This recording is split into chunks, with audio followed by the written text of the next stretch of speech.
De nuevo estamos por aquí y ahora nos toca analizar la persona jurídica física.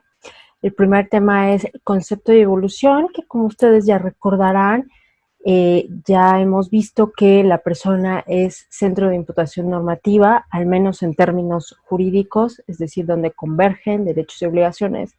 Y también ya hemos abordado abundantemente que esta persona no siempre fue así, no siempre se reconoció que los humanos fueran personas, que todos los humanos fueran personas para el ámbito jurídico.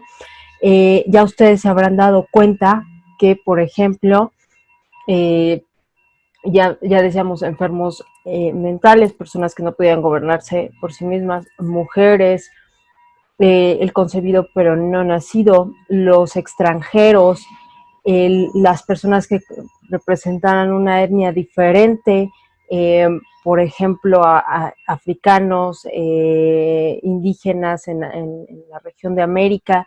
Bueno, todo esto pues, no se les reconocía como personas y entonces se les veía como cosa y se podía comerciar con seres humanos. Por eso la esclavitud durante muchos años rigió y por eso el derecho de guerra para disponer de la vida de los esclavos, de los presos de guerra, pues era latente y estaba perfectamente legitimado.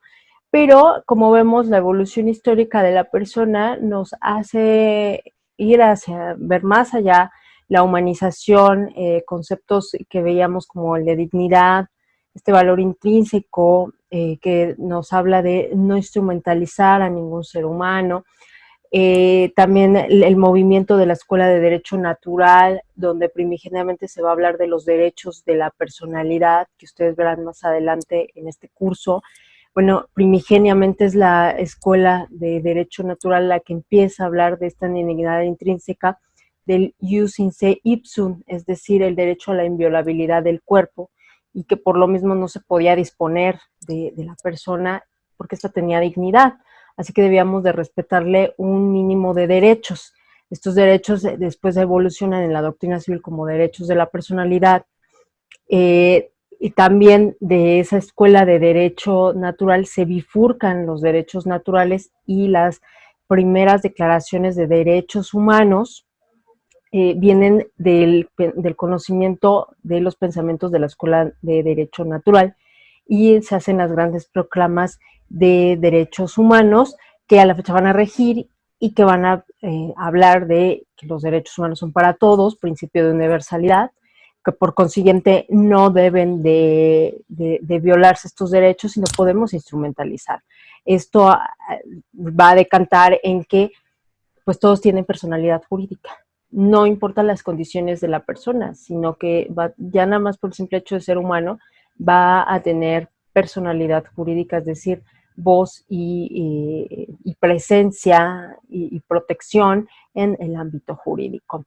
Ahora, ya agotado ese tema, que como les decía, ya estuvimos abordando abundantemente en otras estudios de los otros temas, pues ahora sí podemos ver los atributos de la persona jurídica física, que esto es toral, que ustedes se lo sepan. Estos atributos son un conocimiento de aquí a toda su vida de juristas, así que es muy importante que les pongan atención, que se aprendan una definición breve de ellos, que comprendan en qué consisten y cómo se pueden discriminar entre sí. Vamos a verlos. Permítanme, les muestro una pantalla esta y ahorita nos vamos. Bueno, ahí la están viendo. Recordemos que también ya les adelantaba yo que la personalidad jurídica es el rol o papel que la persona desempeña dentro del ámbito jurídico. Esto quiere decir que el derecho va a dotar de una armadura, de una protección a esa persona y esa va a ser su personalidad jurídica. Y con esa armadura va a desempeñar diferentes roles, como de arrendatario, como de padre de familia, y eso conllevará derechos y obligaciones de acuerdo al rol que esté desempeñando esa persona, servidor público, por ejemplo. Entonces va a desempeñar estos roles y para ello pues necesita vestirse especialmente, es como los actores de teatro. Para que les creamos su papel, necesitamos que ellos se vistan de forma especial y de esta manera pues nos lo creemos más y de esta manera está protegida también esa persona para actuar en ese mundo. Entonces, por eso vamos a decir que la personalidad jurídica es este rol o papel que desempeña la persona y es una armadura para la persona, esta personalidad jurídica, y va a estar constituida por atributos. ¿Sí? Por eso aquí está la ilustración y bueno, por ejemplo, el casco va a ser el nombre, el patrimonio es el escudo, la nacionalidad pues es esta parte de la pechera, el domicilio son las botitas, el estado civil el cinturón y la capacidad de ejercicio y de goce pues será la espada, ¿no? Entonces, en esta armadura está integrada por estos atributos, los atributos son los elementos que conforman un todo. Por eso lo ilustro de esta manera, para que ustedes lo tengan visualmente pues más y se les quede, ¿no? Ahí está. Entonces, esta armadura está constituida por estos elementos que la van a integrar y son los atributos de la personalidad. Muy bien. Ahora vamos a compartir otra pantalla, permítanme un momentito, donde haremos el estudio particular de los atributos de la personalidad. ¿Vale? Los atributos de la personalidad solo veremos, en este caso, los de la persona física. Hay una disculpa, pero es que se me seca la garganta. Veremos solamente los de la persona física, las personas de carnita y hueso como nosotros, pues, entendamos eso, persona física, las personas de carnita y hueso como nosotros. Solamente veremos en esta unidad sus atributos, ya en unidades subsecuentes ustedes estudiarán los atributos de la persona colectiva, ¿no? Estas como Walmart, como la UNAM, que son personas colectivas, bueno, ustedes apreciarán sus atributos en otras unidades. Como ya les adelantaba, aquí está la definición, ¿no? La personalidad es la armadura, el ropaje que permite a la persona, ya sea jurídica o física, proyectarse en el mundo jurídico y dicha armadura está conformada por varios elementos llamados atributos. ¿Cómo se llaman cada uno de estos atributos? Son 6 y se los tienen que memorizar, tienen que remitirse a atributos de la personalidad de la persona física, son 6. ¿Cuáles son? Que ya los adelantábamos. Capacidad, nombre, domicilio, estado civil, nacionalidad, patrimonio. ¿Sí? Entonces, estos 6 atributos son los que ahorita estudiaremos particularmente. De la capacidad vamos a abundar en la última parte de esta unidad, así que por ahorita solamente nos haremos una pequeña aproximación, porque de la capacidad la vamos a reafirmar en la última parte de esta unidad. Ahora nos vamos con la primera, que es capacidad. ¿Qué es la capacidad? Pues es la aptitud para ser titular de derechos y obligaciones, es decir, es la posibilidad de ser acreedor de derechos y también de contraer obligaciones. Tiene las siguientes características, es que es concreta, es divisible y es graduable. ¿A qué se refiere con que sea concreta? Bueno, que va de acuerdo con la persona y a su contexto. Esto se refiere a que no todas las personas tienen la misma capacidad de ejercicio. La de goce, eso es muy importante que la capacidad de goce, que es esto de ser acreedor de derechos, entrar bajo la protección de la ley, tener esta tutela, la capacidad de goce es igual para todos.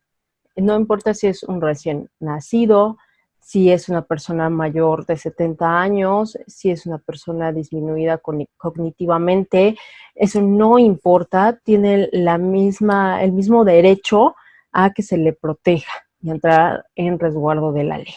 Aquí nos vamos a referir a la capacidad de ejercicio, ¿no? La capacidad de ejercicio en este caso sí es concreta porque se va a referir en específico al entendimiento y al nivel cognitivo de comprender su realidad y los efectos de sus acciones en el ámbito jurídico. Con un ejemplo para que les quede mucho más claro, porque luego el rollo es así la doctrina, pero en ejemplos es más concreto, volviendo a la palabra. No es la misma capacidad de ejercicio la que tiene un menor de 15 años que ya puede trabajar, que a veces son estrellas infantiles y a veces se hacen de ciertos bienes, a la que ya tenga una persona de 23 años, que ya tiene la mayoría de edad y que ya puede por completo, de acuerdo al artículo 646 del Código Civil para el Distrito Federal, ya tiene mayoría de edad, ya puede disponer por completo de su persona, de sus bienes, porque tiene plena capacidad de ejercicio. Pero antes de los 18, antes de esa edad, no va a tener la misma capacidad de ejercicio y dependiendo, porque no es el mismo entendimiento que un niño de 8 años tiene, un niño de 6 años tiene, porque están desarrollándose, a uno por ejemplo, ya un adolescente de 16 que ya comprende un poco más. Entonces, así es como se va refiriendo. A esto se refiere la característica de que sea concreta, que de acuerdo al individuo es cómo va a funcionar la capacidad de ejercicio, ¿vale? A eso se va a referir. Entonces es de acuerdo a la persona, que sea el titular. La otra gran característica es que es divisible y esto ya lo adelantamos. Hay capacidad de goce y hay capacidad de ejercicio. Por eso se divide. La de goce ya vimos, todos somos titulares de derechos, y la de ejercicio, pues se va a referir a dos grandes ideas: el poder contraer obligaciones, ¿no? Firmar contratos, pedir préstamos bancarios, etcétera, reconocer a un hijo y asumir todas esas obligaciones para con el hijo. Bueno, esa es la sustancial, ¿no? La capacidad de ejercicio en su momento sustancial, que es para obligarse, y está la capacidad de ejercicio procesal o formal, que es para comparecer ante juicio de manera personal sin representante, ¿no? Entonces, estos son los dos grandes momentos o cómo se materializa esta capacidad de ejercicio en el mundo jurídico. Bueno, de manera sustancial para contraer obligaciones, obligarse, y de manera procesal formal para comparecer en juicio y defender por sí mismo sus derechos. ¿Mm? Graduable. Graduable, que es la tercera gran característica de la capacidad de ejercicio, se va a referir a que es progresiva, y esto va de la mano con lo concreto, con que sea concreta, porque de manera que vaya evolucionando la persona, que se vaya desarrollando plenamente, que vaya entendiendo más su mundo, su realidad, cuál es el alcance de sus acciones, pues la capacidad va a ir aumentando. Y el que pueda hacer o no mayores encargos en el mundo jurídico, pues es porque es graduable. Por ejemplo, sabemos por lo que nos estipula el Código Civil, que el menor de edad podrá, o es obligación también del juez, conocer las opiniones del menor de edad en casos de custodia, de guarda y custodia, ¿no? De con qué papá quiere o no estar.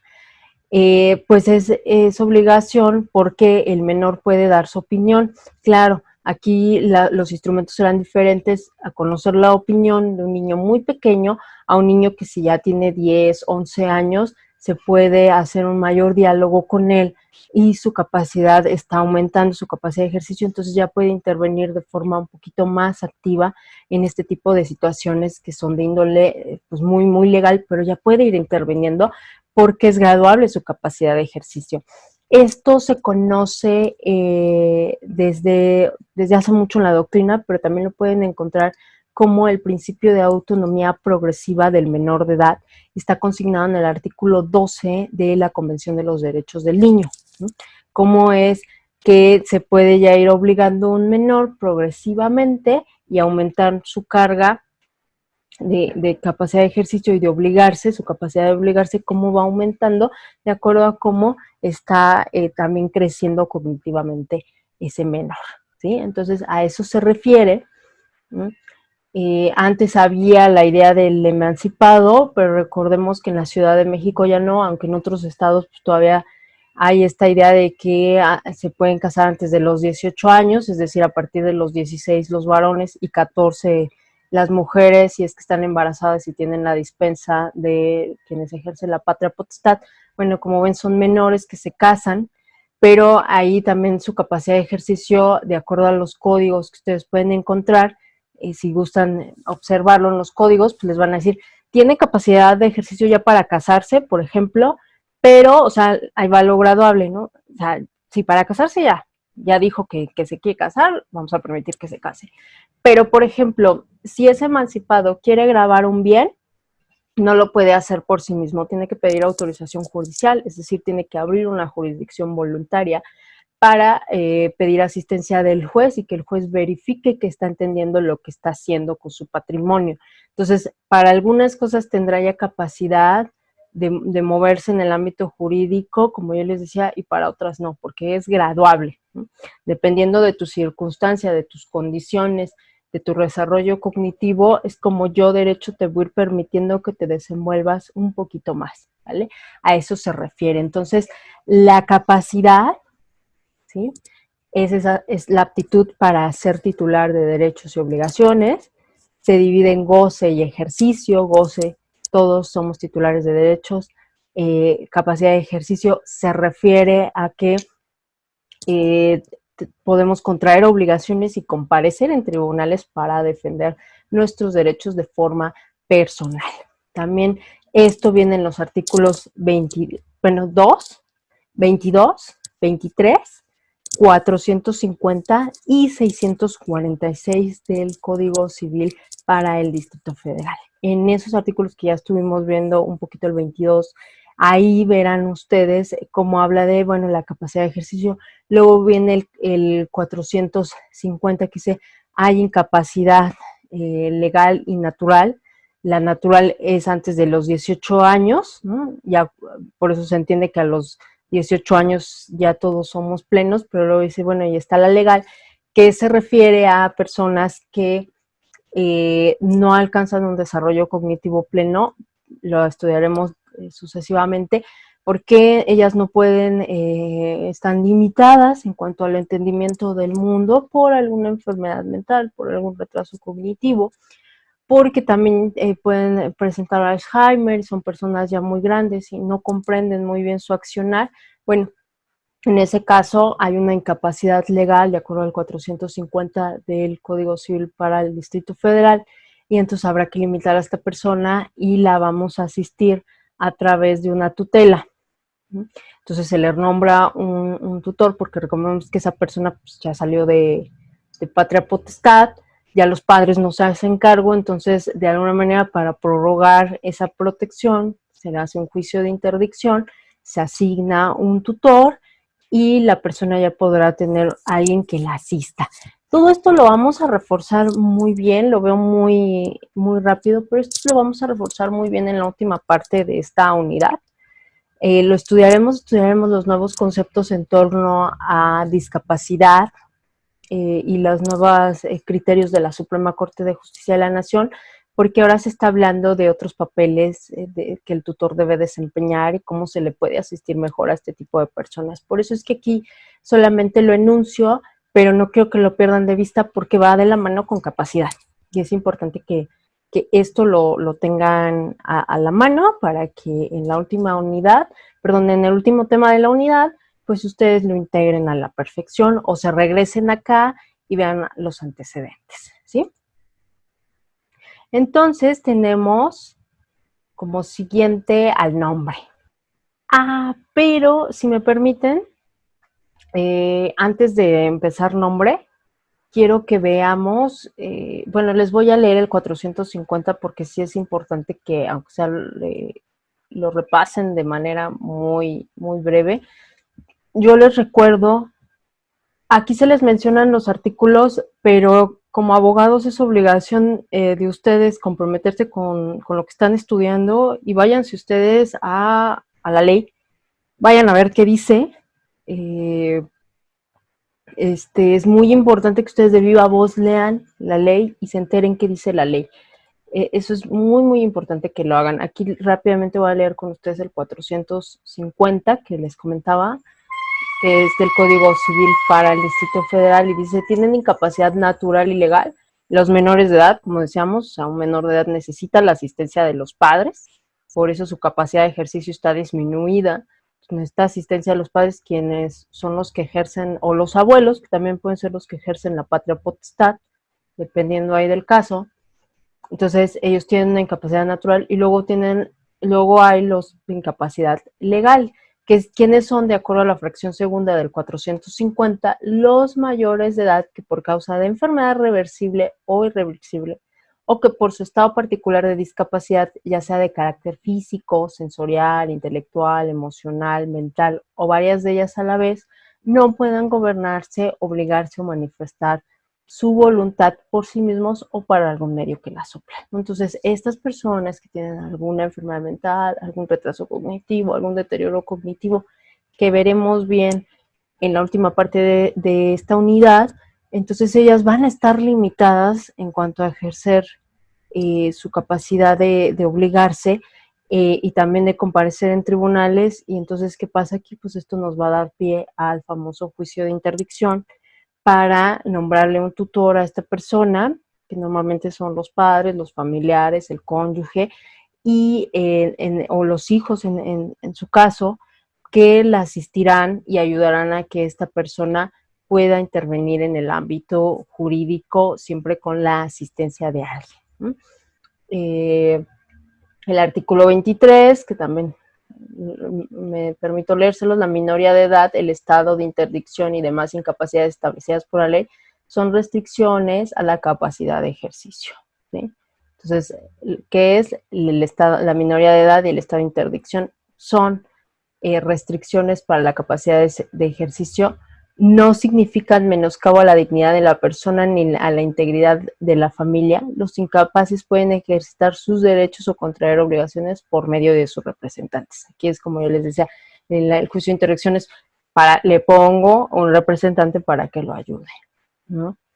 Entonces, esto es importante que lo tengan, y volvemos ahora sí para continuar con el nombre. El nombre, que se divide en nombre de pila y los apellidos. Y el nombre, ¿qué es? Bueno, el conjunto de vocablos y palabras que nos ayudan o nos sirven para individualizar a la persona física, ¿no? Del nombre es que se va a los documentos de identificación, y de esa manera tenemos que la persona pueda estar integrada en el mundo jurídico e identificarla, ¿no? Entonces, como hay homónimos, pues también recurrimos a otros atributos de la personalidad para individualizar a esa persona, porque puede ser que se llame igual, incluso se apellide igual, pero los otros atributos de la personalidad, como la de nacionalidad, el estado civil, nos van a, la misma edad, que en este caso sería la capacidad, nos van a ayudar a identificar a la persona. Pero el nombre, pues, aporta identidad. O sea, es individualización, es identidad, y es conciencia de sí mismo, ¿no? O sea, nosotros tenemos conciencia de quiénes somos, nuestra autopercepción, y también empieza por el nombre con el que nos individualizamos, ¿no? Aquí les voy a leer algunos artículos del código, porque igual es necesario que los tengan, porque luego no nos hablan del nombre y todo, pero no sabemos dónde está la ley. Entonces, tenemos que saber la referencia en la ley. Es muy importante, aparte que, como yo les decía, apréndanse una definición breve de cada uno para que sea más fluido esto y recuperen estos conceptos una y otra vez, porque lo van a ver en muchas materias, ¿no? El nombre, ¿qué nos dice el artículo 58 del Código Civil para el Distrito Federal? El acta de nacimiento contendrá el día, la hora y el lugar de nacimiento, el sexo del presentado, el nombre o nombres propios y los apellidos paterno y materno que le corresponden. Asimismo, en su caso, la razón de si el registro registrado se ha presentado vivo o muerto y la impresión digital del mismo. Si se desconoce el nombre de los padres, el juez del registro le pondrá el nombre y apellidos haciendo constar esta circunstancia en el acta, ¿no? Pero la persona tiene derecho al nombre. Entonces, aunque no haya padres, aunque no haya quien le dé un nombre, hay que asignarle uno porque la persona es un derecho humano, el derecho humano al nombre, porque también eso va de la mano con el derecho humano a la dignidad. Entonces, el nombre, aparte de ser un atributo de la personalidad, es un derecho humano. Por eso ven que es tan importante y ahorita seguiremos viendo cuál es la importancia. Ahora, el nombre. ¿Qué acciones legales hay en torno al nombre y todo esto? Bueno, ahora con las reformas de 2016 existe la rectificación y la rectificación, vamos a ver aquí de acuerdo al artículo 135, me permito leérselos para que vean cuándo procede. Al lugar a pedir la rectificación por falsedad, cuando se alegue que el suceso registrado no pasó. Por enmienda, cuando se solicite variar el nombre u otro dato esencial que afecte el estado civil, la afiliación, la nacionalidad, el sexo y la identidad de la persona. Por existencia de errores mecanográficos y ortográficos. ¿Cómo traslapamos esto a la realidad? Bueno, por falsedad. Muchas veces hay personas que tienen dos actas de nacimiento, porque a veces se estilaba que los registraran en otro estado con otra edad para que ingresaran ya a trabajar. Así he tenido yo dos clientas que tenían dos actas de nacimiento, entonces pues hay que pedir también el registro, la nulidad de uno de los registros y rectificar los datos, ¿no? Porque o también a veces lo que se hacía era registrar a las personas con otra fecha de nacimiento que no coincidía con el certificado de nacimiento, pues para inscribirlos a la primaria, que no se tuvieran que esperar un año entero para inscribirlos a la primaria o para que tuvieran otra edad, al menos en el ámbito jurídico, y pudieran ingresar a trabajar. Entonces, por eso se habla de esta falsedad, que se alegue que ese suceso registrado no pasó. A eso. Eh, porque queremos variar algunos de los datos. Pues sí, muchas veces no les gusta el nombre que tenemos, no nos gusta. Sí, sí lo podemos cambiar por principio de autonomía de la voluntad. Si no nos gusta nuestro nombre, podemos cambiarlo, siempre y cuando se corroboren ciertas cosas y se haga a cabo se cumplan todos los requisitos. ¿Se puede cambiar? Sí. Va a variar también por otras circunstancias, como por ejemplo lo que se está viendo ahorita mucho en tribunales o en este tipo de acciones, es que dicen las personas, bueno, yo tengo un apellido de mi padre biológico, pero la realidad es que él no me crió a mí, él nunca me cuidó y quien se hizo cargo de mí fue esta persona. Entonces yo quiero llevar el apellido de esta persona y esta persona está de acuerdo en que yo lleve su apellido. Entonces, esto nos da variaciones en cuanto a filiación, ¿no? Los filiaciones, los que descienden unos de otros, la relación del padre con el hijo, ¿no? Eso es filiación. Entonces, ¿cómo va a variar? ¿No? Porque antes la filiación pues, estaba determinada mucho por lo biológico, por este vínculo biológico, pero ahora estamos viendo que las familias están variando y ya no sucede. Entonces, por eso también podemos pedir enmienda del acta de nacimiento y va a modificar el nombre, va a redundar en el nombre. Por el cambio de sexo, pues sí, la famosa rectificación sexogenérica, pues nos va a dar lugar a incluso una nueva identidad de la persona y van a haber hay modificaciones al nombre. Entonces, para esto existe la rectificación del nombre y es la acción legal, vamos a llamarla así, es la acción legal para modificar todo lo relativo al nombre. Por eso es importante que ustedes la conozcan. Y la otra, bueno, pues por errores mecanográficos y ortográficos, puede ser que era Aide y le pusieron Aida o viceversa. A veces se les ponen abreviaturas, por ejemplo, es María y le ponen Ma y abrevian el nombre y entonces es diferente a Ma a María, ¿no? Ma de la salud, por ejemplo, hay personas que se llaman Ma de la salud y hay personas que digan, no, yo soy María de la salud y es muy diferente. Entonces también estos errores luego mecanográficos o abreviar los nombres o faltas de ortografía en el nombre, también da lugar a que se haga la rectificación. Por ejemplo, esa persona escribe Vázquez con S, porque así lo han escrito ellos y le pusieron Vázquez con Z. Bueno, ahí hubo un error y entonces vamos a subsanar ese error mediante una rectificación, ¿sí? Para eso existe esta vía procesal. Ahora, realmente ya no es vía procesal. Todo esto ya es administrativo, como el derecho, yo les adelantaba, el nombre, aparte de ser un atributo de la personalidad, es un derecho humano. Entonces se ha querido agilizar mucho los trámites relativos al nombre y muchos de estos ya son completamente, salvo sus excepciones, son administrativos. Es decir, comparecen en la ventanilla, llevan los documentos que les solicitan, hacen las declaraciones ante el juez del registro civil y obtienen el documento unos días después, ¿no? Entonces, se ha hecho muy amigable, pues, la substanciación de todo esto, los trámites, por el derecho al nombre también, como derecho humano. Ahora, tenemos la rectificación sexogenérica, que está en el 135 bis, que es para pedir, me permito leerlo y ahorita lo explicamos, ¿no? Pueden pedir el levantamiento de una nueva acta de nacimiento para el reconocimiento de la identidad de género previa a la anotación correspondiente en su acta de nacimiento primigenia, las personas que requieran el reconocimiento de su identidad de género, ¿sí? Para eso es ¿no? Que veremos ahorita más adelante, lo vamos a explicar un poco diferente entre sexo e identidad genérica, para que lo tengamos más claro y no nos hagamos ahí pelotitas, ¿no? Entonces, como yo les decía, existen dos tipos de rectificación: la rectificación administrativa, que es por error mecanográfico, ortográfico u homólogo, ¿no? Es una acción imputable, este error es imputable al registro civil, ¿sí? Por ejemplo, letras encimadas, nombres escritos incorrectamente, faltas de ortografía, fechas de nacimiento que no concuerdan con la realidad, la suspensión o inclusión de la conjunción copulativa entre apellidos, ¿no? A veces lleva una I y le suprimieron esa I, entonces ya varía el apellido, no es el mismo apellido, no se está hablando del mismo tronco común porque ya está variando. Bueno, todo ello se modifica o se puede subsanar con esta rectificación, ¿no?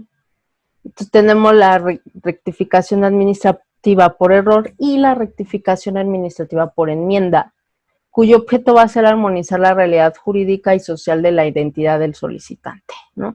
Estos ejemplos donde están, bueno, el cambio de concordancia sexogenérica es un tipo de rectificación administrativa por enmienda. Esto que yo les hablaba, que muchas veces las personas varían sus apellidos porque dicen, a mí ese no me crió, el que me ayudó fue esta persona y yo quiero llevar sus apellidos como agradecimiento. Entonces, para darle concordancia a esa realidad de quien en realidad se hizo cargo de esa persona, valga la redundancia, pues que se refleje también en el ámbito jurídico. Para eso nos sirve la rectificación administrativa por enmienda, ¿sí?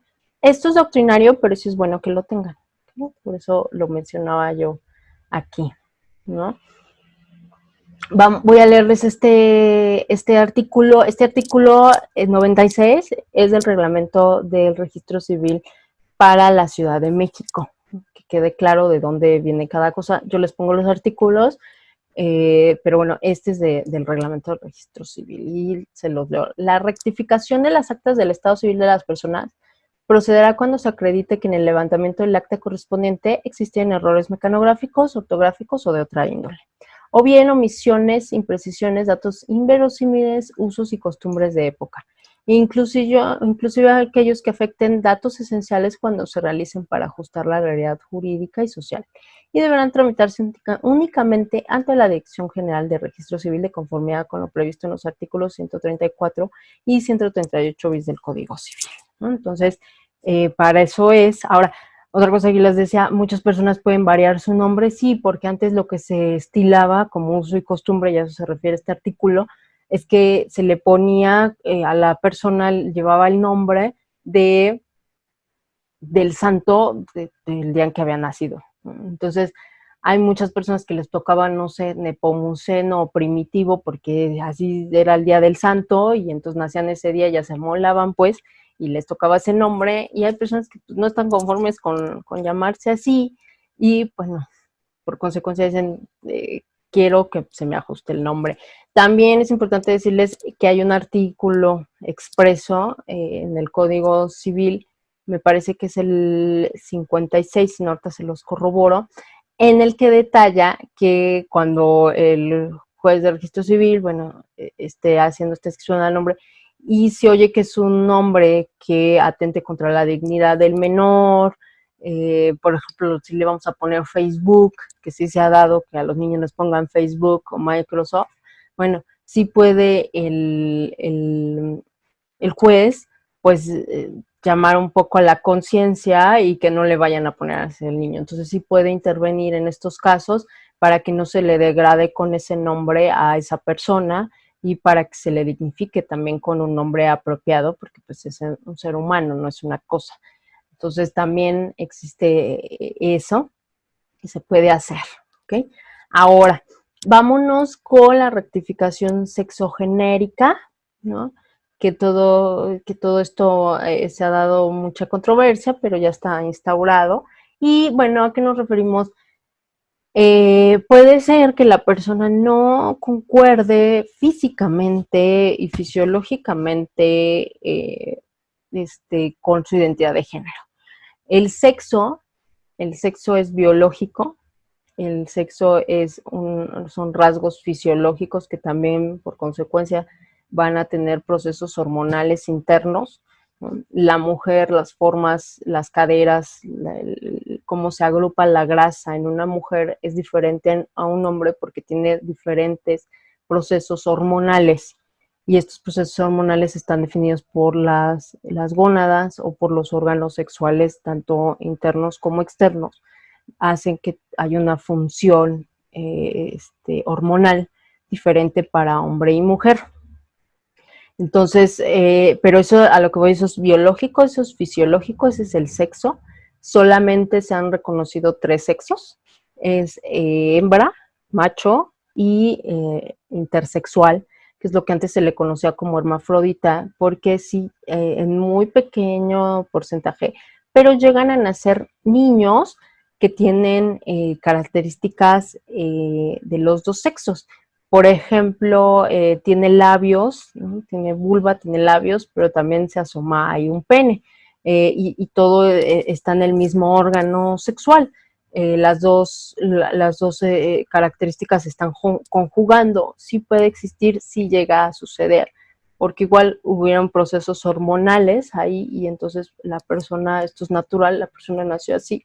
Era lo que antes se les decía hermafrodita, ahora ya no, lo correcto es decirles intersexual y la ciencia solamente reconoce estos 3 sexos, hembra, macho, intersexual, ¿sí?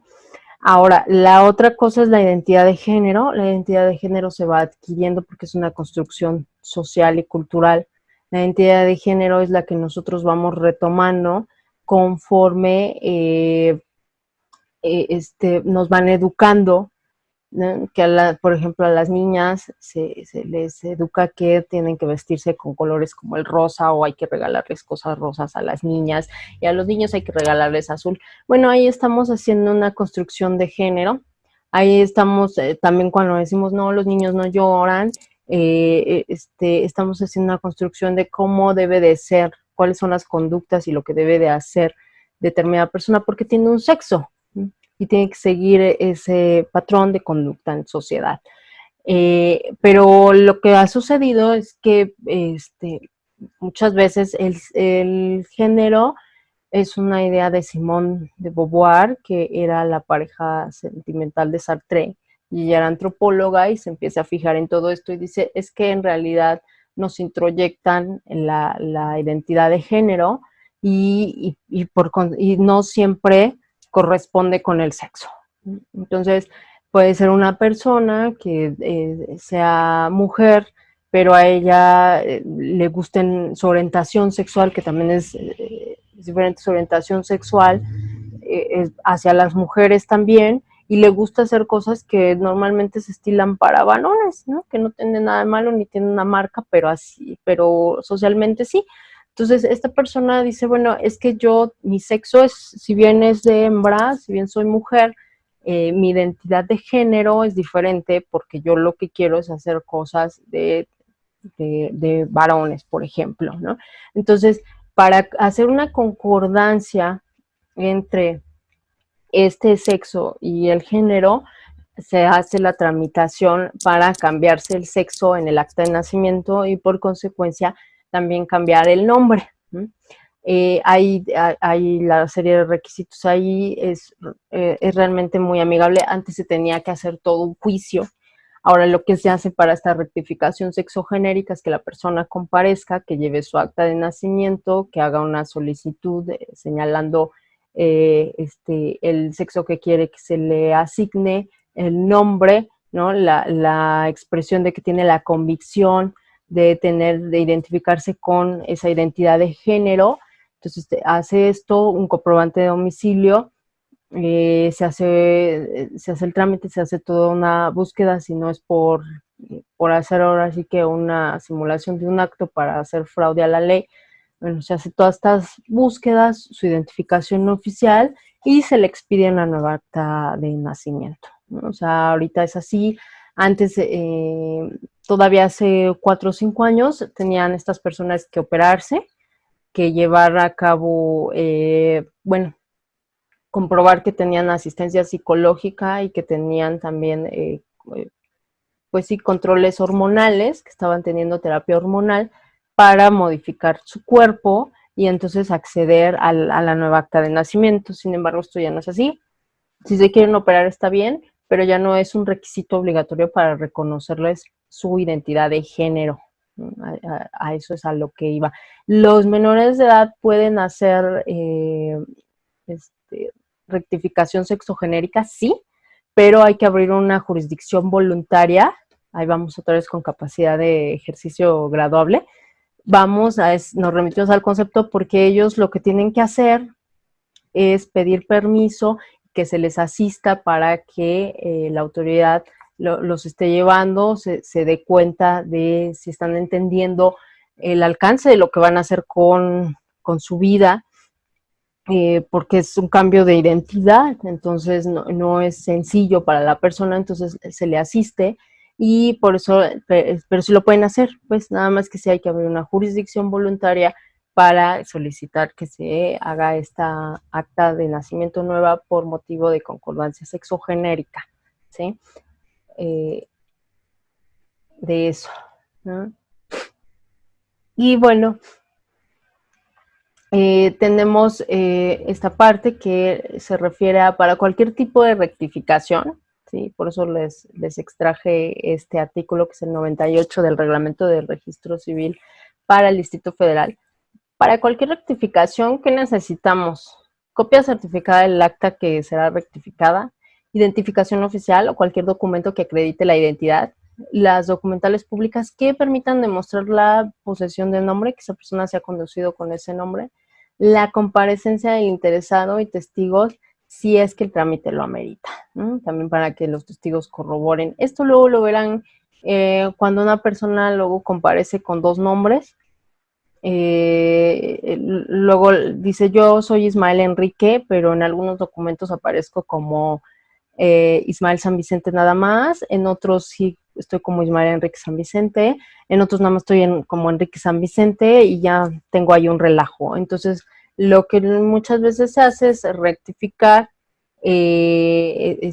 porque luego en algunos documentos oficiales aparece con estas variaciones o se unifica mediante una declaración ante notario público y el notario lo que nos va a hacer es unificar esa declaración, ¿no? Decir, sí, ya corroboré que ha tenido la posesión de este nombre y mediante testigos y otras documentales públicas veo que se ha conducido con los dos nombres, pero es la misma persona. Concuerda con la identidad.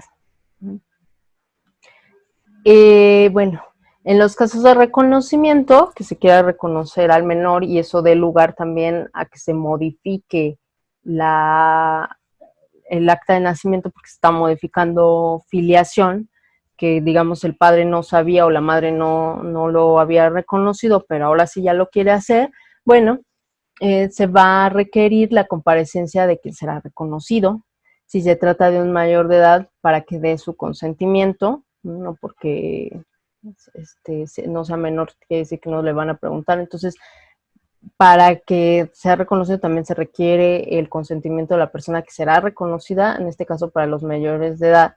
En caso de menores de edad, la comparecencia de quien ejerza la patria potestad o tutela, ¿no? Porque recuerden, es su representante legal, entonces para entenderse con él y que lo asista. Si el reconocimiento fue por confesión judicial, se requiere copia certificada del documento respectivo mediante el cual se haya hecho el reconocimiento. Lo mismo aplica si el reconocimiento fue efectuado por vía de testamento.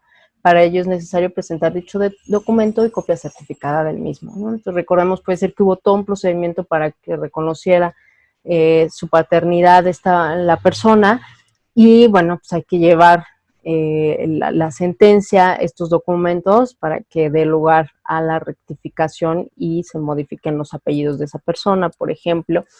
O en el caso de que se le reconoció, fue hijo póstumo y se le reconoció un testamento, bueno, tener el testamento, una copia certificada del mismo para corroborar esto. Esto es un resumen y yo sí les recomiendo, esto yo lo estoy resumiendo, pero váyanse, está en los artículos 58 a 65 del reglamento del registro civil para el Distrito Federal. Es bien importante que lo tengan, véanlos, porque como abogados tienen que saber dónde están las cosas para poder hacer los trámites. Ahora, otra cosa, es que el nombre es larguísimo, como verán, ¿no?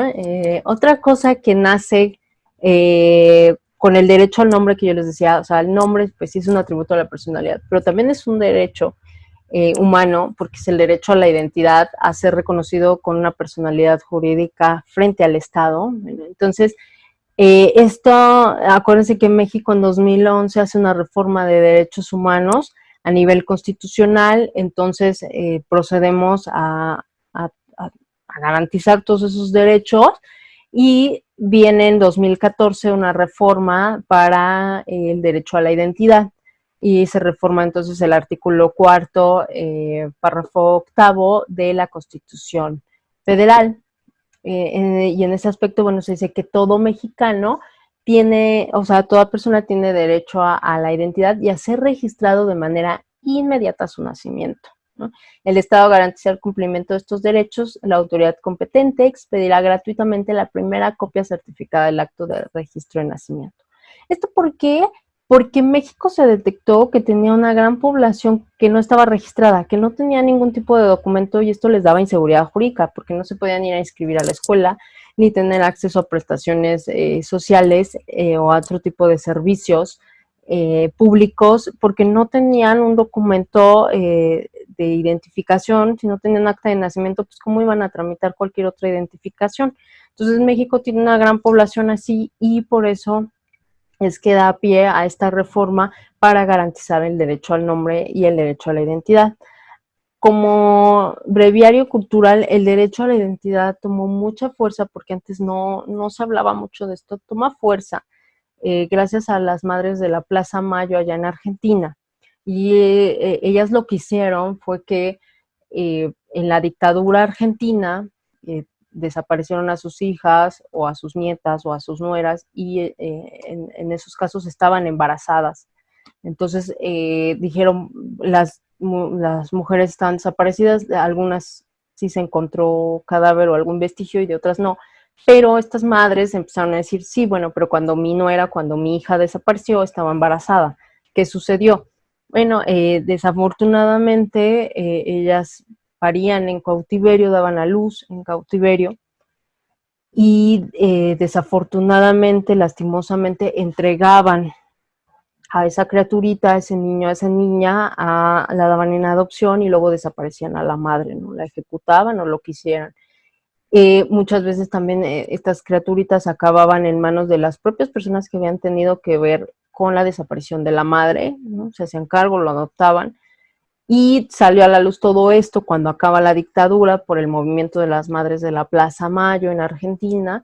Se hace todo un registro para encontrar a estos menores. A la fecha se han encontrado muchos menores y se han podido estar en contacto con su familia de origen biológico, lo han hecho. Entonces, este derecho crece tanto, o este movimiento crece tanto, que va a ir a dar a los artículos 7 y 8 de la Convención de los Derechos del Niño, donde dice que el niño tiene derecho a conocer su origen biológico y que se conserve esa filiación y ese vínculo jurídicamente hablando, ¿no? De ahí viene, y como ven, pues tiene toda esta evolución hasta que nos llega aquí en 2014, donde México también dice, tengo la problemática de que tengo mucha población sin registrar. ¿Cómo lo voy a arreglar esto? Porque ahí está bien bonito en la Constitución. Bueno, pues el derecho civil es el que nos da la solución. El derecho civil dice, yo lo arreglo y se hace el trámite de registro extemporáneo de nacimiento, que es un trámite muy reciente, pero que ya está, y esto da pie a que a partir de los 6 meses, si esa persona no tiene acta de nacimiento, se hace este registro para que se le pueda dar acta de nacimiento. Va para mayores de 18 años, personas de 50, 60, 70 años pueden acceder a este trámite, ¿sí? Me voy aquí, y como ya les adelantaba, el registro extemporáneo de nacimiento se considera a partir de los 6 meses del alumbramiento. Se debe presentar una constancia de inexistencia de registro que se tramita en el registro civil para personas de 6 meses a 18 años. Y la comparecencia de los representantes legales de los menores. En este caso, los requisitos son menos, ¿sí? Pero, como yo les decía, a partir de los 6 meses del alumbramiento se puede presentar, ¿sí? Bueno, para el caso de personas mayores a los 18 años y hasta los 60 años que requieren constancia de inexistencia, tiene que ser con un año máximo de antigüedad anterior al trámite, comparecencia de la persona en el registro civil, denuncia de hechos ante el Ministerio Público, todos los documentos oficiales que acrediten que la persona ha usado determinado nombre, ya sea su IFE, su INE, su fe de bautizo, su acta de nacimiento de los hijos, el acta de nacimiento de los padres, las escrituras públicas donde obre su nombre, en todos lados donde haya ese nombre para acreditar que esa persona se ha conducido con ese nombre y que por eso la tenemos que registrar extemporáneamente con esos nombres, ¿no? Con ese nombre y apellido. Comprobante de domicilio, que también aplica para las personas mayores de 60 años, ¿no? Aquí están los artículos, no los voy a leer como tal, solamente parafrasear un poco, pero sí quiero que tengan la referencia. Estos artículos, porque este trámite de registro extemporáneo de nacimiento viene en el reglamento del registro civil para el Distrito Federal y va de los artículos 50 en adelante. El 51, que es el que les voy a parafrasear, se considera registro extemporáneo de nacimiento aquel que se efectúe con posterioridad a los 6 meses en que ocurrió el alumbramiento. 52, para autorizar el registro extemporáneo de nacimiento de personas mayores de 6 meses y menores de 18 años, se requiere lo señalado en el artículo 46 del presente reglamento, ¿no? Que es que comparezca, ¿no?, personalmente o si es menor, por sus representantes legales, así como los otros requisitos que yo ya les adelantaba, que es la constancia de inexistencia de registro de nacimiento, que comprenda de un año anterior a la fecha de nacimiento o a la fecha de la expedición.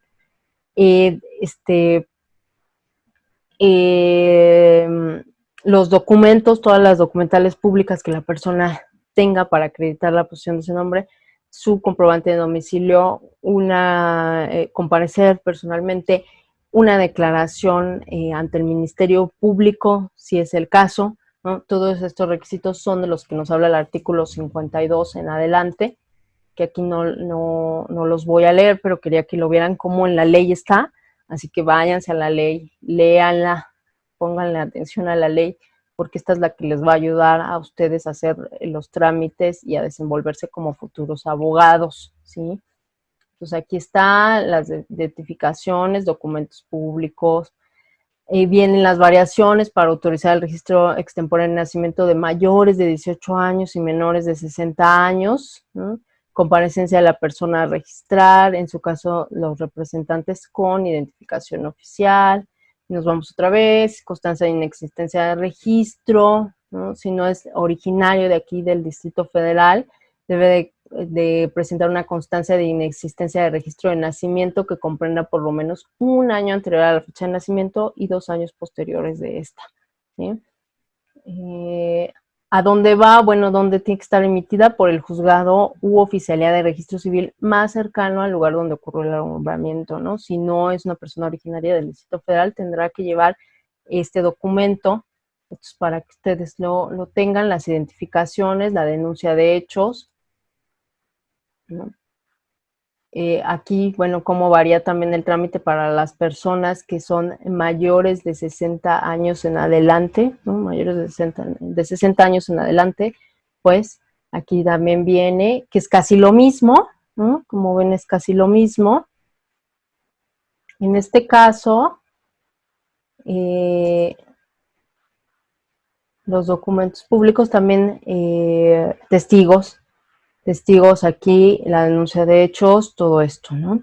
Otra cosa es que este trámite de registro extemporáneo de nacimiento se disminuyen los requisitos para los niños abandonados, ¿no? Para estos niños que no fueron nunca reconocidos, pues no tienen documentos. Bueno, para los niños abandonados en situación de calle o desventajas sociales por alguna otra situación, las personas que son indígenas, que también luego no tienen estos documentos, personas de la calle, bueno, pues se entiende que son personas que por su condición vulnerable, pues no cuentan con la misma documentación o con la misma facilidad para tener la documentación a la mano, y por ello los trámites, los requisitos se disminuyen y es mucho más amigable porque son grupos vulnerables. Entonces ellos también tienen este derecho y lo pueden hacer efectivo, ¿no? Hasta aquí hemos visto nombre, como ven, nombre es mucho, pero es porque también es un derecho humano. Así que, aparte de que se acuerden del nombre como derecho humano, sepan que es un atributo de la personalidad. Llevamos dos: capacidad, nombre. Ahora nos vamos con el domicilio. Es que quiero seguir la secuencia. El domicilio. El domicilio es el lugar físico donde va a radicar una persona porque tiene el ánimo de que ahí la encontremos para cumplir con sus obligaciones, porque ahí quiere establecer la cabeza de sus negocios. Entonces nos sirve para localizar a esta persona y que le dé seguridad jurídica tanto a sus acreedores como también a las personas con las que estén en el tráfico jurídico. El domicilio se integra por dos elementos. Esto es doctrinario, esto no lo van a encontrar en la ley, pero la doctrina nos dice que tiene dos elementos: el objetivo y el subjetivo. El elemento objetivo es donde reside la persona, es el espacio físico como tal donde vamos a encontrar a esa persona. El elemento subjetivo es la intención que esa persona tiene de permanecer en un lugar determinado tiempo. Entonces son dos elementos, objetivo y subjetivo. Esto lo extraigo de aquí, si quieren tomarle captura de pantalla o foto, lo extraigo de Rico Álvarez Fausto, Garza Vandala, Chicuruel, que es Introducción al Estudio del Derecho Civil y Personas. Un comercial rapidísimo. Yo les recomiendo que adquieran este libro. Es muy bueno para derecho de las personas. Es muy amigable. Es un libro que lo abren y rápidamente localizan las cosas. No, los autores no se echan los rollos, porque luego hay autores que se echan unos rollos y uno dice, yo lo que quiero es que me resuelvan rápido la duda de los elementos del domicilio objetivo y subjetivo, porque esos me los van a pedir en el examen y no lo sé. Bueno, si quieren una cosa rápida, bonita y sencilla, váyanse a Introducción al Estudio de Derecho Civil y Personas con Rico Álvarez. No los decepcionará, es de Porrúa y es un libro que es una muy buena inversión si quieren ser civilistas de hueso colorado o acreditar bien sus materias. Ese libro es obligado. Rogina Villegas, la parte 1, la parte de personas, también es muy amigable. Desde luego yo les diría que primero el de Fausto Rico Álvarez, pero en segundo lugar el del maestro Rogina, que es con el que yo aprendí Derecho Civil y aprendí todas estas lecciones. Con ellos son los libros que yo les haría el comercial y sí traten de adquirirlos. porque son los libros que los van a sacar de apuros, les prometo que sí. Bueno, ya que vimos esto, pues vamos a ver un poco cómo está en la ley. La ley dice que ya si permaneció durante 6 meses, se da a entender que se cumple con este elemento subjetivo porque hay un ánimo de permanencia y entonces ya se reconocerá como su domicilio. Entonces, el domicilio es el lugar físico donde reside la persona por más de 6 meses o donde se encuentra. Puede ser fiscal, conyugal, legal o convencional. El fiscal, bueno, es el que damos de alta ahí en el SAT. El conyugal es el que ya formada la pareja, ya los cónyuges deciden y dicen, nos vamos a establecer aquí. El legal es el que la ley nos va a dar. Ahorita vamos a ver, por ejemplo, el legal de un menor de edad es donde estén los padres, ¿no? La ley dice ahí tiene que estar, por eso es legal, porque es la ley la que me va a indicar cuál. Y el convencional, que es el que se pone en un contrato para cumplir las obligaciones, ¿no? Y dónde vamos a ir a cobrar la renta, pues a tal domicilio o en tal domicilio voy a ir a dejar la renta, ¿no? Eso se pone y por eso se dice es un domicilio convencional, porque de manera voluntaria lo establecen las partes en un contrato. Me voy al artículo, esto tiene más detallado en el artículo 29 a 33 del Código Civil para el Distrito Federal. Ahí en esos artículos van a encontrar lo que es el domicilio. Y vámonos. Con el artículo 29. El domicilio de las personas físicas es el lugar donde se establece alguien habitualmente y a falta de este, el lugar donde se encuentre el centro principal de sus negocios. En ausencia de estos, el lugar donde simplemente residan y en su defecto, el lugar donde lo encuentren, ¿no? La ley dice, bueno, donde esté habitualmente, ¿no? Donde se encuentre el centro de sus negocios, como yo les decía, en ausencia de estos dos, bueno, donde resida o en su defecto, donde lo encontramos, ¿no? El chiste es saber dónde lo podemos encontrar. Se presume que una persona reside habitualmente en un lugar cuando permanezca por más de 6 meses. En ese orden de ideas, el domicilio es el espacio físico donde la persona se establece o permanece de manera continua con el fin de cumplir con sus obligaciones, ejercer sus derechos y además ser el espacio físico para localizar a esa persona. Vamos a ver ahorita unos nuevos criterios, pero esta definición también si quieren tómenle foto y se la memorizan, porque es muy importante que tengan una definición de cada uno de los atributos de la personalidad. Eso es bien importante que lo tengan, ¿sí? Me voy a...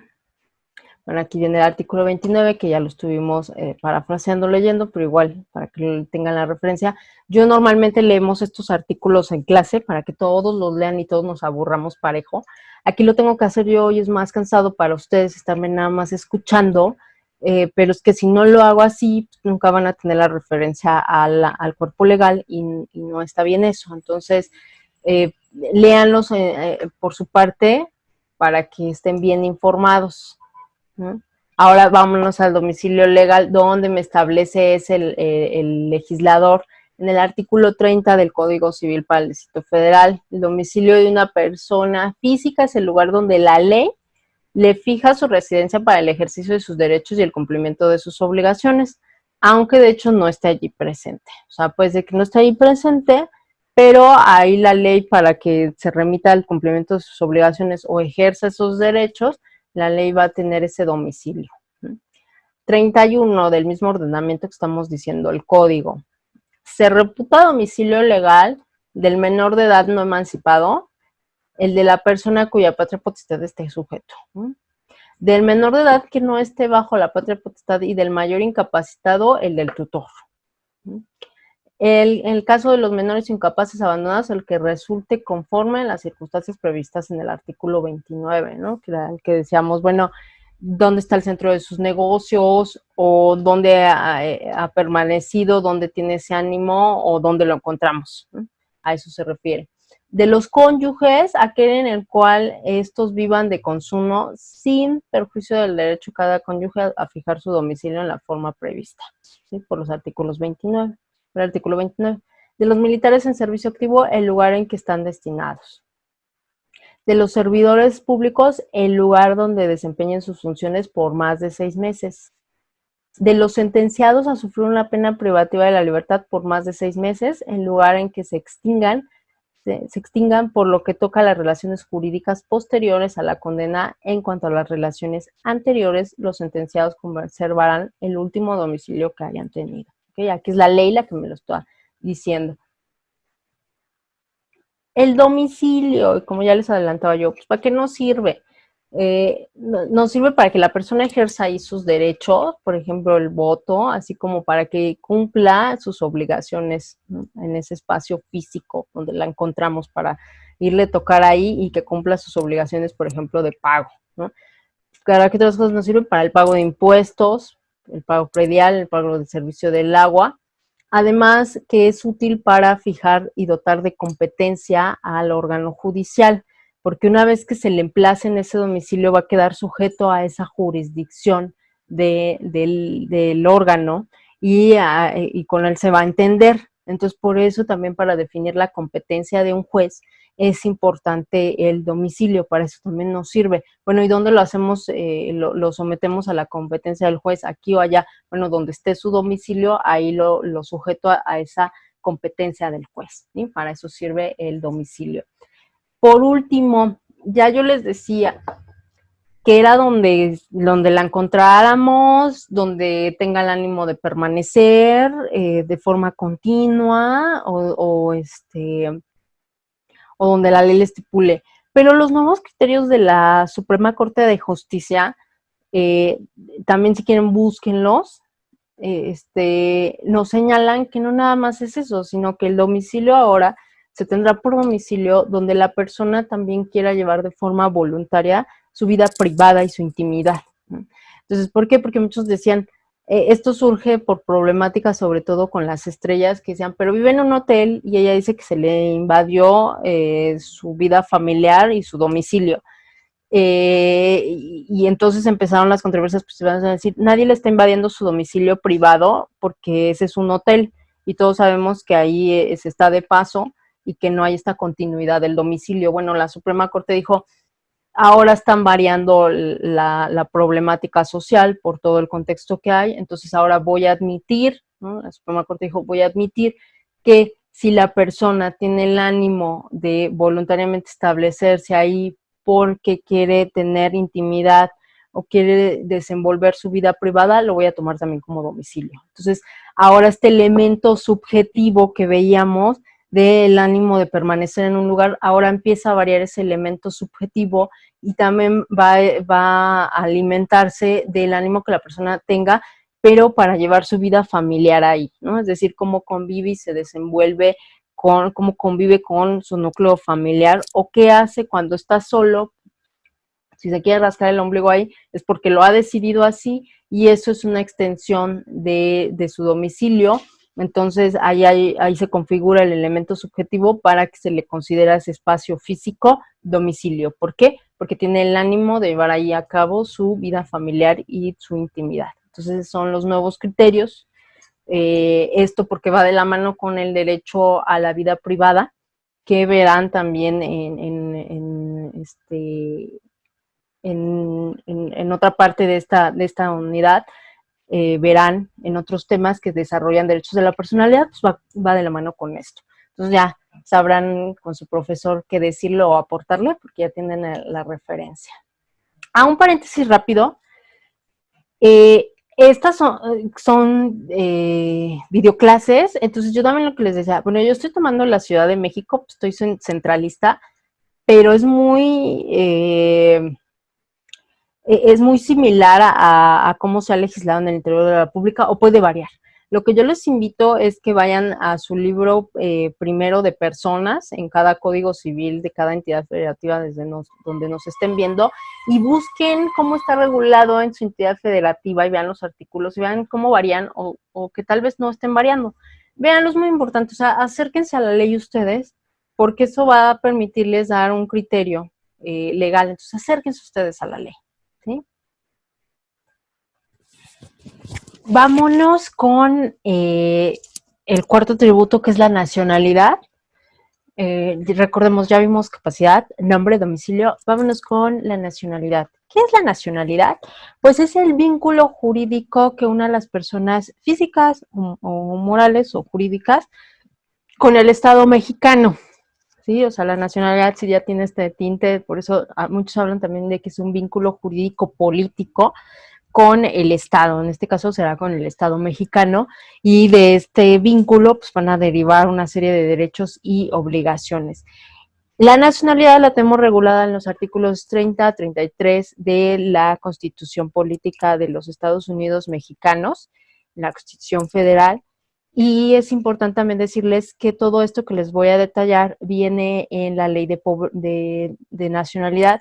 En esa ley vienen las formas de adquirir la nacionalidad, jus sanguinis, jus solis, la naturalización y también cómo se pierde la nacionalidad y la naturalización.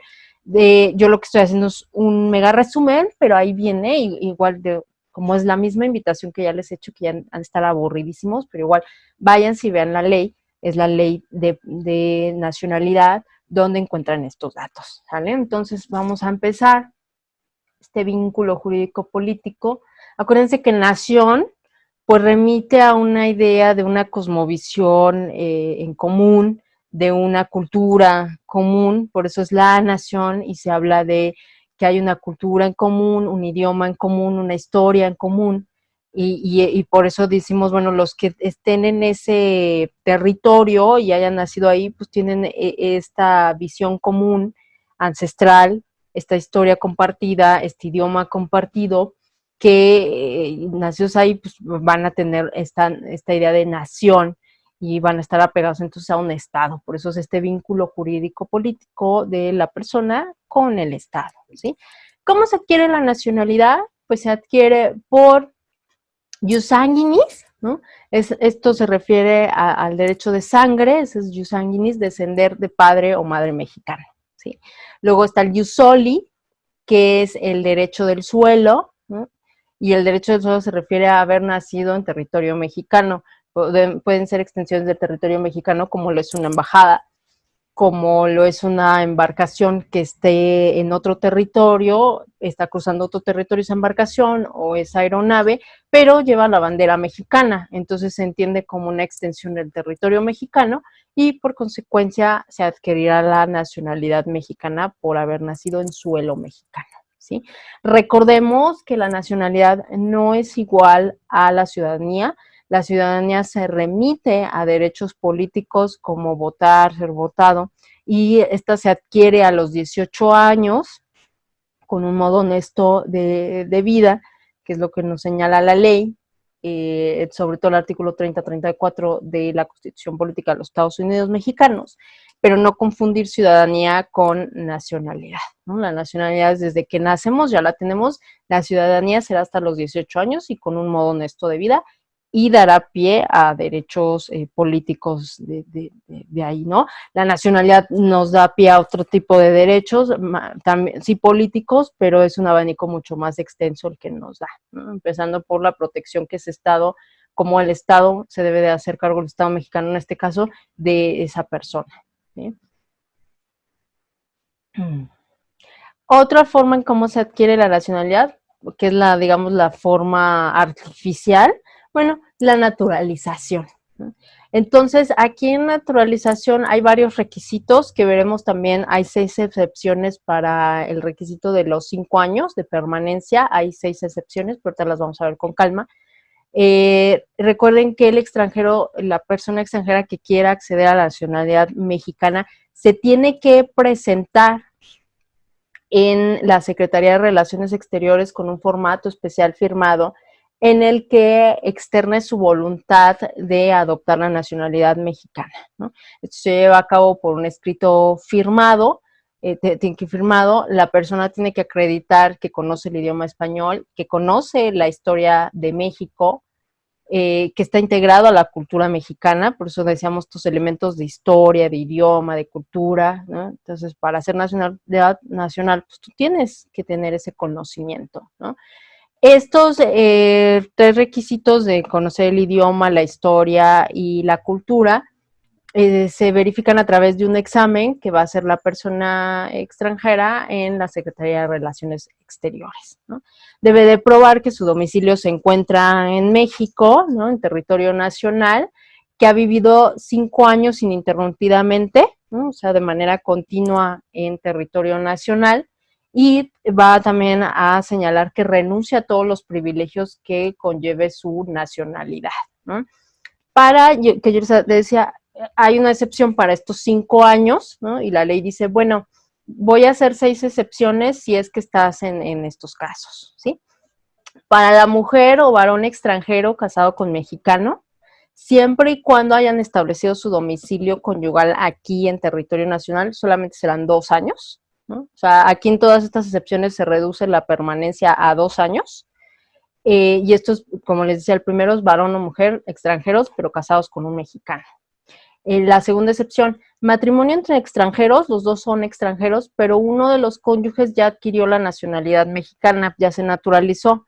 Entonces, para también principio de unidad familiar, que también es un derecho humano esta unidad familiar, pues se le dan facilidades al otro cónyuge para que solamente con 2 años de permanencia pueda naturalizarse.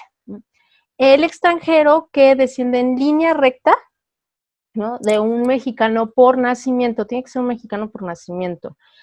Aplica para nietos, bisnietos, tataranietos, el chosno, que ya es el 5.º grado de parentesco, que ya está muy alejado, pero aún así aplica, ¿no? Y este solamente aplica para descendientes de mexicanos que nacieron, no para nacidos aquí, no para naturalizados, para ellos no va a aplicar esta excepción. Los extranjeros en territorio nacional que tengan hijos mexicanos por nacimiento, bastará con 2 años de permanencia, igual, ¿no? Porque son extranjeros, pero tuvieron sus hijos aquí y otra vez por principio de unidad familiar, pues se les permite que accedan de manera más rápido a la naturalización.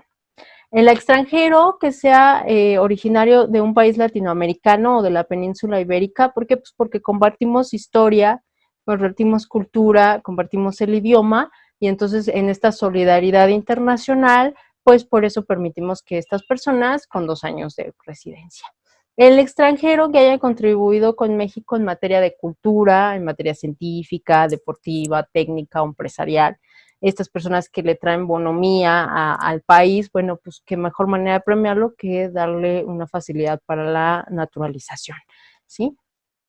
Entonces, esto es todo lo que cubre nacionalidad. Recuerden que los que no hayan, por ejemplo, está esta excepción del certificado de nacimiento mexicano, que es una reforma que se hace en el 97, y pues permite que esta excepción que se hizo con el presidente Fox, que a pesar de que no era de padre y madre mexicanos, sino naturalizados, tramitó un certificado de nacimiento mexicano, y por esta reforma que hubo en la ley, y entonces eso le permitió subsanar el requisito y acceder. México reconoce que la doble nacionalidad, ¿sí? México no tiene inconveniente, eso también vino con la reforma del 97 en la ley, entonces permite la doble nacionalidad, ¿no? Váyanse a ley de nacionalidad y ahí encontrarán todos estos datos de los que les estoy hablando. Yo nada más les hago un resumen. El patrimonio, ya ahora sí, ya casi acabamos, ya nada más nos van a faltar 2. Ya vimos capacidad, nombre, domicilio, nacionalidad, patrimonio, ya nada más nos faltan 2. Patrimonio es el conjunto de derechos, de bienes, derechos y obligaciones que son susceptibles de ser valorados económicamente, valorados en dinero, tienen esta peculiaridad, ¿no? El patrimonio está integrado por 2 elementos, uno activo y otro pasivo. El elemento activo se refiere a los bienes, a los derechos, hay derechos de autor, hay derecho a una pensión, por ejemplo, una pensión vitalicia o una pensión alimenticia. Bueno, todos estos son activos, y esta es la parte, ahora sí que activa del patrimonio, haciendo redundancia, y está la parte pasiva que se refiere a todas las obligaciones o deudas o créditos o pensiones alimenticias que hay que pagar o hipotecas que hay que pagar. Todo esto es una parte pasiva del patrimonio. Entonces el patrimonio tiene una parte activa y pasiva. Eh, todos los derechos cuantificables económicamente, aquí los vamos a encontrar. Es importante que mencionar que el patrimonio, o sea, siempre ha sido con una connotación económica, evidentemente, pero recordemos que existe también un patrimonio moral, que nosotros tenemos esta figura, se reconoció mediante la legislar daño moral en el 85, por virtud de toda la doctrina del maestro Gutiérrez y González, que desde Alemania nos trajo ese conocimiento y luego la ley, y el primer estado en legislarlo en su código pues fue Tlaxcala, y se empieza con la idea de daño moral, porque antes el decir que había un patrimonio moral, es decir, un patrimonio de bienes que no son tangibles, ¿no? Por ejemplo, el honor, pues yo no lo puedo ver, no es como la mesa o como el coche, que los veo, que los puedo tocar. El honor no. Hay una idea de honor y hay una idea también de autoestima de la persona, pero yo no lo puedo tocar. Entonces, el hablar de bienes que no eran tangibles y que encima de todo no tenían un valor económico, pues hacía un contraste con el patrimonio, que decían, es que eso no es patrimonio, quién sabe qué es, pero eso no es patrimonio, porque el patrimonio es algo económico. Bueno, pero con la evolución que ha tenido el derecho y más en responsabilidad civil, porque empezaron a decir, bueno, pero si haces daños y se pueden cuantificar económicamente, entonces reconócelo como. Entonces eso permitió esta apertura y ahora tenemos la figura del patrimonio moral, y que estoy aquí y hable y dirán, y bueno, yo sé que, bueno, el patrimonio moral está integrado por los derechos de la personalidad, y estos derechos de la personalidad que también verán en esta materia, solo que en unidades ulteriores, son todas estas proyecciones físicas, psíquicas, de autoestima, de autopercepción, que la persona tiene en un núcleo social y que también cómo se autopercibe ella, ¿no? Entonces, esta serie de conjuntos que son sentimientos y proyecciones psíquicas que la persona tiene de sí misma o que otros tienen de ella, por ejemplo, esta fama, ¿no? Esta reputación a nivel público, bueno, todos estos entran dentro del patrimonio moral, estos patrimonio moral, que son los famosos derechos de la personalidad, que ahorita voy a hablar más detalladamente, pero está, entonces también a lo que voy es, cuando hablamos de patrimonio, aparte de conjunto de bienes, derechos y obligaciones susceptibles de valoración económica, referirnos a patrimonio moral, ¿sale? Y estoy sacando esta definición de derechos de la personalidad que yo les decía. ¿Cómo se integra el patrimonio moral? Pues por derechos de la personalidad. ¿De dónde extraigo la definición? Del artículo 7, fracción cuarta de la Ley de Responsabilidad Civil para la protección del derecho a la vida privada, el honor y la propia imagen. Y dice, son los bienes constituidos por determinadas proyecciones físicas o psíquicas del ser humano relativas a su integridad física y mental, que las atribuye para sí o para algunos sujetos de derecho y que son individualizadas por el ordenamiento jurídico.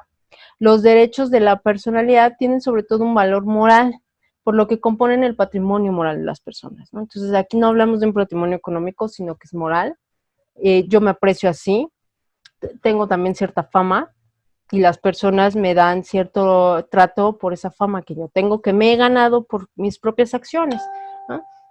Entonces eso es patrimonio. Ahora, patrimonio moral en el mismo ordenamiento, artículo 7, pero fracción quinta, se refiere al conjunto de bienes no pecuniarios, ¿no? Aquí no son pecuniarios, son obligaciones y derechos de una persona que constituyen, perdón, una universalidad de derecho y establece expresamente que éste se conforma por los derechos de la personalidad, ¿no? El patrimonio, ya sea patrimonio moral o no, si es una universalidad jurídica, es un conjunto de bienes, derechos y obligaciones, por eso la definición es esa. Entonces, esta universalidad jurídica puede ser que tenga valoración económica o pecuniaria, o puede ser que no. En el caso del patrimonio moral, no hay una valoración pecuniaria como tal, no se refiere a bienes pecuniarios, ¿no? La importancia o su valor es moral, es de otra índole, pero aún así, si se llega a lacerar este patrimonio moral, pues viene el daño moral, que es la acción en responsabilidad civil para resarcirlo. Y ya sea que el daño moral sea resarcido, depende de la afectación que se haya hecho, será una resarcción económica y con una disculpa pública publicada, ¿no? O puede ser las dos, o puede ser una de las dos, ¿no? Pero sobre todo siempre publicar una disculpa pública, eso sí. Derechos de la personalidad, rápidamente, para que ustedes tengan una idea cuáles son: derecho a la vida, derecho a la integridad física y psíquica, trato digno al cadáver, derecho al honor, derecho a la vida privada, derecho a la intimidad, y derecho a la propia imagen. Y también los derechos de autor. Todos estos derechos son derechos de la personalidad que ustedes, yo les digo, verán en otras unidades de esta asignatura, ¿sí? Pero para que igual ya lleguen con una idea con su profesor y ya estén como más en sintonía para esas unidades, ¿no? Para eso sirve esta introducción aquí. Otra idea, ya nada más para cerrar: patrimonio. Recordar que doctrinariamente el patrimonio en la teoría francesa se veía como un patrimonio por persona. La doctrina francesa dice: las personas son titulares de un solo patrimonio en su vida y ya se acabó. Y la teoría alemana, que es la teoría del patrimonio por afectación, nos va a decir que ese patrimonio se puede subdividir, y es decir, que una persona puede ser titular de varios patrimonios de acuerdo a los fines lícitos para los que destine. Por ejemplo, subdivide su patrimonio para hacer un fideicomiso. Ese es un fin lícito y de ahí será titular de ese patrimonio una misma persona. Lo subdivide para formar una sociedad mercantil. Bueno, él está destinando ese patrimonio para ello y es un fin lícito y será titular de ese patrimonio también. Ya van dos, ya está siendo titular de dos patrimonios, para el fideicomiso y para la sociedad mercantil. O una casa la destina, de todo ese conjunto de bienes, la destina para hacer patrimonio familiar. Bueno, también es otro fin lícito, está avalado por el derecho y ya son tres, ¿no? Ya es titular de un patrimonio en fideicomiso, en sociedad mercantil y de un patrimonio familiar. Es la misma persona y tiene diferentes patrimonios. Eso es lo que explica la teoría de la afectación de alemana versus la teoría francesa, que nos dice es un solo patrimonio por una persona, ¿no? Así es como se le ha tratado en la teoría al patrimonio. Entonces, ya, ahora sí, según yo, sí, ya vamos a acabar. Este es el último, es el estado civil. Ya, acuérdense, ya vimos capacidad, nombre, domicilio, nacionalidad, patrimonio y estado civil. Estos 6 se los tienen que aprender, de verdad, es súper importante, ¿no? Por último, ¿qué es el estado civil? Y esta definición la saco de mi maestro Domínguez Martínez Jorge Alfredo, parte general, personas, cosas, negocio, jurídico, invalidez. ¿Qué nos dice él? Es la situación jurídica de una persona frente a los miembros de su familia, ¿no? Si en nacionalidad decíamos, es la situación jurídica, bueno, aquí es la situación jurídica de esa persona en su núcleo familiar, como miembro de una familia, ¿no? Como ascendiente o descendiente, padre, hija, qué rol tiene en la familia y qué vínculo tiene y por consecuencia qué derechos y obligaciones tendrá por esta situación jurídica en el núcleo familiar que la persona está presentando, ¿no? Las fuentes del estado civil, que es el parentesco, ¿no? El parentesco es, esto lo verán bien en derecho familiar, yo nada más lo enuncio, es el vínculo de las personas que descienden unas de otras, ¿no? Puede ser un parentesco civil porque hubo una adopción, o puede ser consanguíneo porque es de descendencia y es la misma vínculo de sangre, pues. Puede ser un parentesco por afinidad, estos son los tipos de parentesco: consanguíneo, civil, por afinidad, que se refiere a la relación de los parientes de los cónyuges entre ellos. Ojo, los cónyuges nunca son parientes entre ellos. Lo que se hace son estas relaciones entre, por ejemplo, la relación del cónyuge con la mamá de su esposa, ¿no? Por ejemplo, ¿no? O sea, es la relación de los parientes de entre los cónyuges. Entonces, ¿cómo se hace esta relación de suegro, nuero o nuera? ¿Cómo se esta relación? Y ese es un parentesco por afinidad y da lugar a estado civil, ¿no? Se origina por estado civil. Otras fuentes del patrimonio, bueno, ya lo dijimos, el matrimonio, la adopción, el divorcio, el concubinato.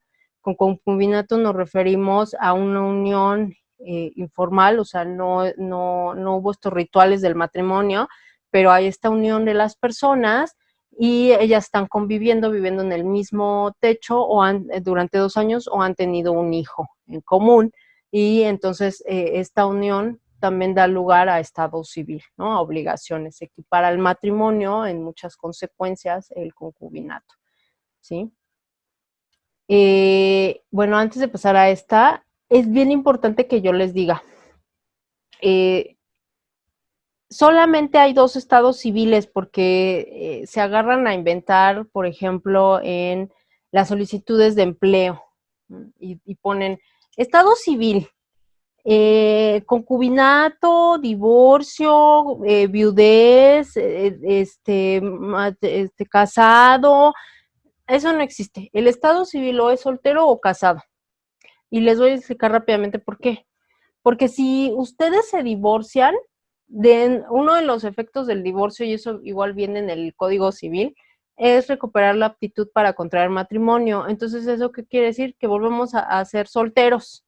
Así que no me anden llenando en las solicitudes de empleo estoy divorciado. No, ni tienen por qué enterarse. Ustedes vuelven a ser solteros porque por la ley ustedes ya volvieron a recuperar su capacidad para contraer matrimonio por obra del divorcio.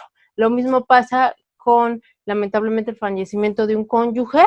De nueva cuenta, la muerte es una forma de extinguir el vínculo matrimonial y da pie a que el cónyuge supérstite, el que sobrevive, tenga de nuevo la aptitud para contraer matrimonio. Entonces, ahí igual será soltero. Y si ustedes están juntos, viviendo, aunque no han hecho las formalidades de ir al registro civil y casarse y toda la bomba y platillo, no importa. Eso se entiende o tiene efectos como el del matrimonio y entonces están casados para efectos legales porque así lo dice la ley también, que el concubinato se equipara a los efectos legales del matrimonio. Tiene sus excepciones, pero una de estas no es ella, sino que tiene ese mismo efecto. Así que si ustedes están viviendo con alguien, pónganle casado en la solicitud, ¿sí? Pero solamente hay 2, o es soltero o casado, no hay más estados civiles, ¿no? Entonces, por último, que esto lo verán en derecho familiar, pero yo quería adelantárselos, ¿no? El estado familiar, el estado civil, pues va a dar pie al estado familiar.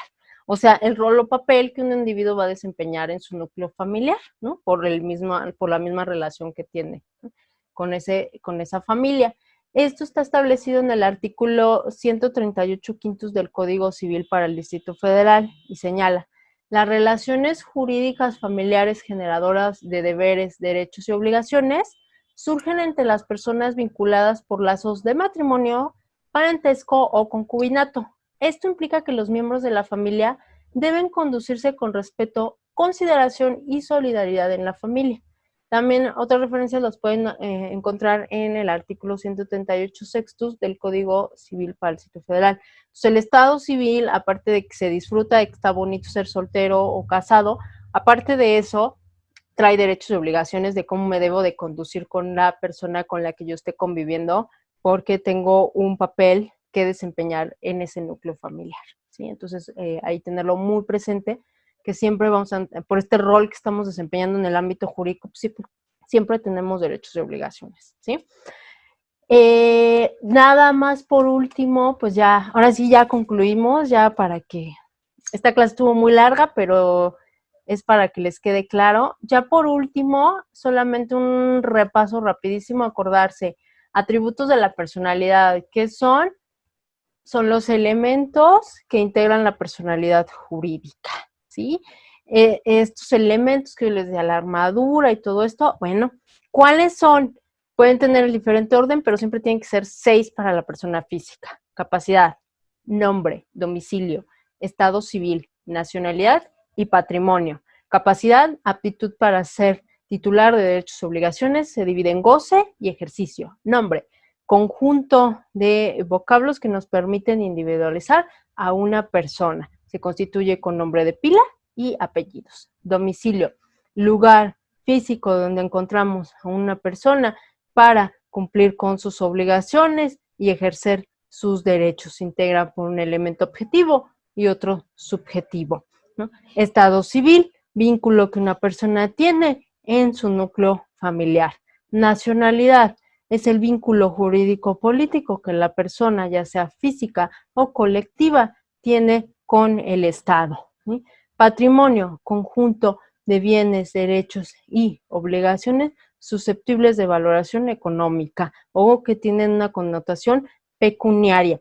También nos da pie, bueno, tiene un activo y un pasivo, y también da pie al patrimonio moral, que está constituido por estas afecciones, sentimientos, proyecciones físicas o psíquicas que la persona tiene de sí misma o que la sociedad tiene de esa persona. Esto se refiere a los derechos de la personalidad. Estos son los atributos de la personalidad. Grábenselos, así como se graban los nombres de su crush y todos sus datos. Bueno, así se aprenden estos porque les va a servir para todas las materias. En Derecho Familiar lo retoman. Esto durante los cursos de Derecho Civil lo tienen que tener muy fresco, muy presente. Este video que está muy largo, bueno, véanlo con calma, vean detalladamente uno por uno cada uno de los atributos para que les vaya quedando más clara la explicación. Esperando que haya sido de ayuda, lo dejo hasta aquí. Estos son atributos de la personalidad. Muchas gracias por su atención.